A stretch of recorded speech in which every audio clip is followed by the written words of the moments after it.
Bem-vindos ao B de Barbárie. Hoje vou falar com vocês sobre A Casa dos Espíritos, da Isabel Allende.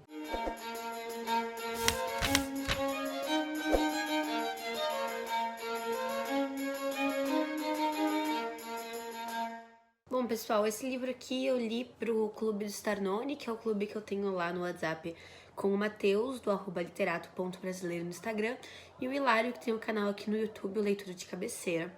Esse livro aqui acabou sendo o livro que a gente leu em abril e maio, porque foi o maior livro que a gente pegou, e uma leitura conjunta de um livro assim acaba tomando mais tempo mesmo. Só que assim, o que acontece? Esse livro, ele é muito bacana.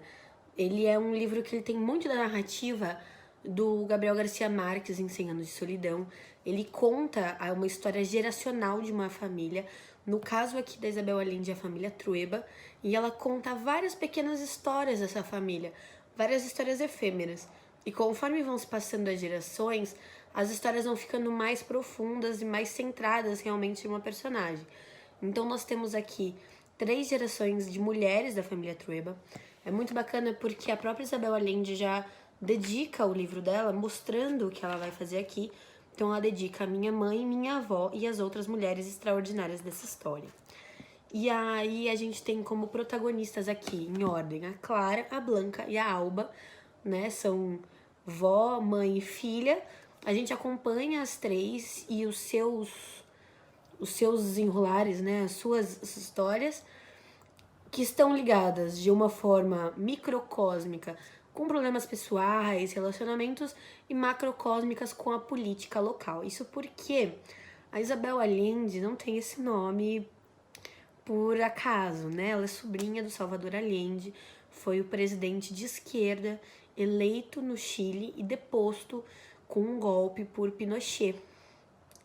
Então, a Isabel vai contar essa história da família dentro desse micro e macrocosmo, a história do Chile, e não só a história do Chile, mas em muitos aspectos a história de vários países latino-americanos, incluindo o Brasil.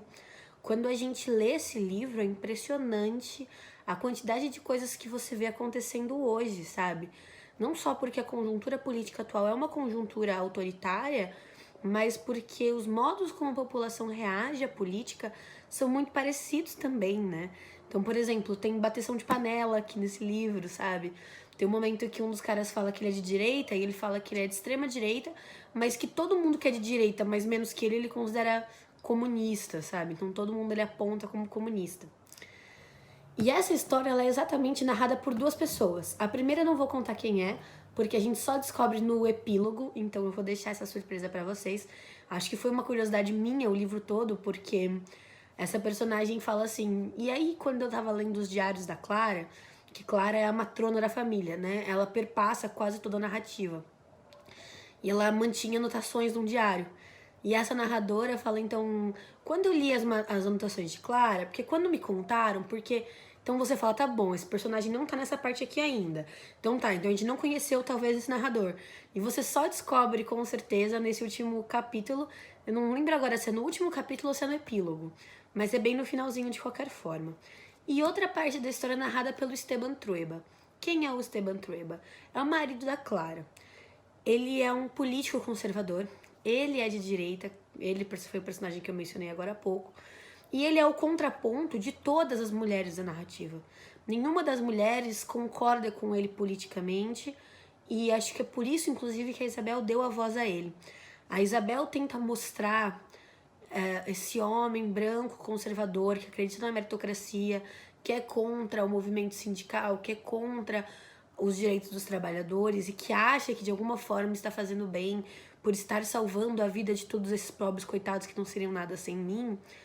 Ela tenta mostrar esse personagem como alguém muito mais multidimensional, muito menos opaco do que a gente costuma ver. E essa abordagem que ela tem do Esteban Trueba, então, é uma abordagem muito rica, porque eu não acho que mesmo um conservador lendo esse livro se identificaria com o Esteban, porque a gente vê as partes ruins dele pela narradora.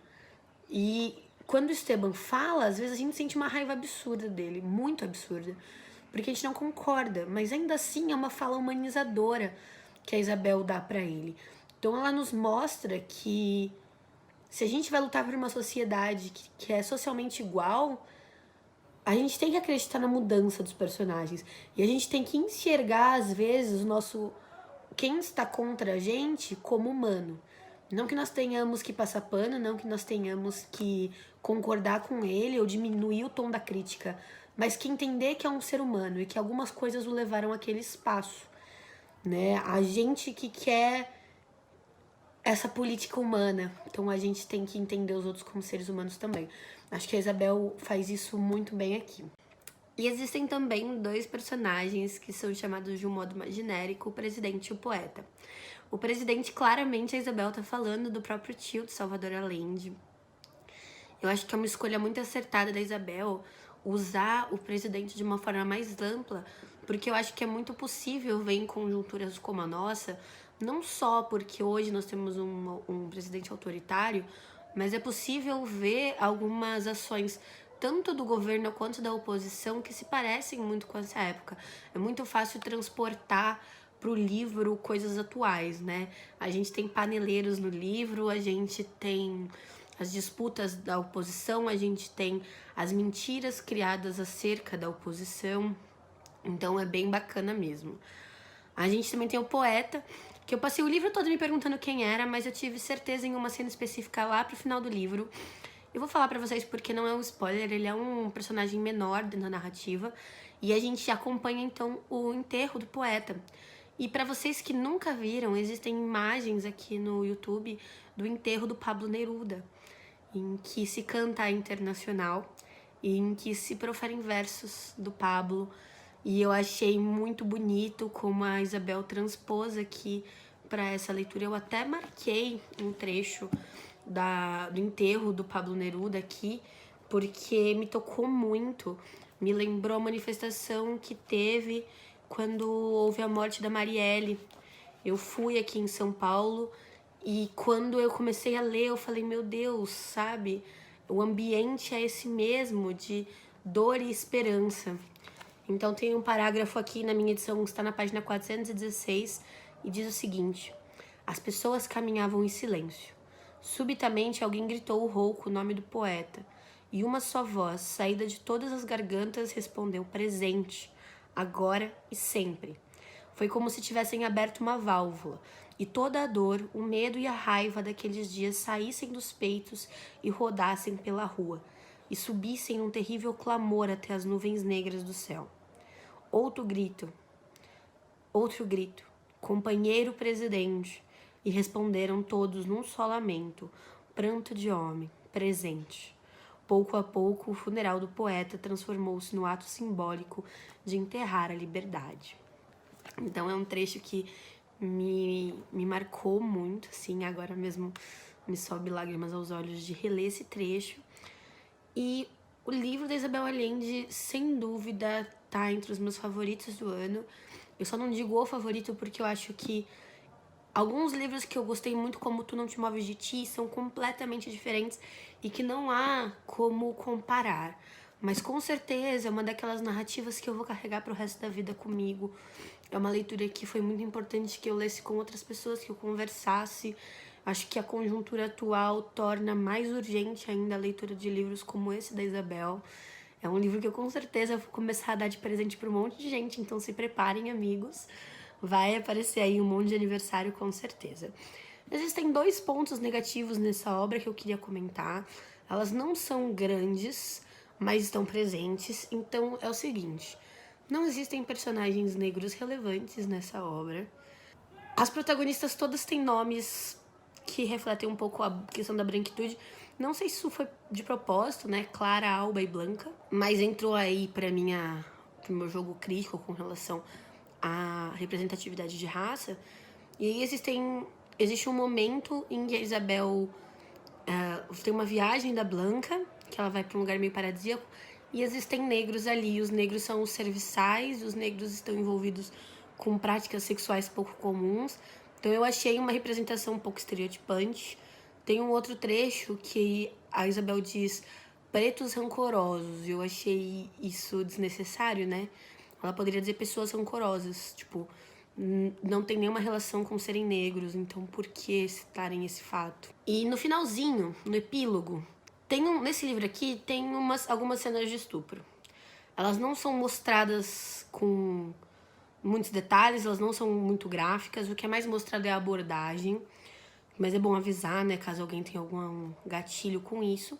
Porém, no epílogo, quando a personagem fala sobre esses estupros, ela chama de atos de amor, ou tipo, violências por amor. Eu não me recordo exatamente qual é a palavra que ela usa. Eu não acho que a gente pode exigir da Isabel uma compreensão do que hoje a gente sabe. Hoje talvez a Isabel não escrevesse dessa forma, mas eu acho interessante a gente ter um olhar crítico. Não é culpabilizar a autora, mas é criticar no sentido de ver o erro, né? De entender que não é uma abordagem correta para não normalizar esse tipo de abordagem. Acho que é isso que eu tenho a dizer sobre o livro. Eu falei bastante sobre ele. Foi realmente um livro que vai ficar guardado pra minha vida. É um dos livros que eu já trouxe aqui pro canal que eu mais recomendo que vocês leiam, porque é um clássico, é escrito por mulher, é latino-americano, representa tanto da nossa história e é lindo com esse protagonismo feminino que ele traz. Bom, pessoal, é isso. Espero que vocês tenham gostado dessa resenha. Se gostaram, deem uma chance para outras resenhas aqui no canal e se inscrevam clicando na bolinha com o meu rosto que vai aparecer aqui na tela. Um beijo e até a próxima.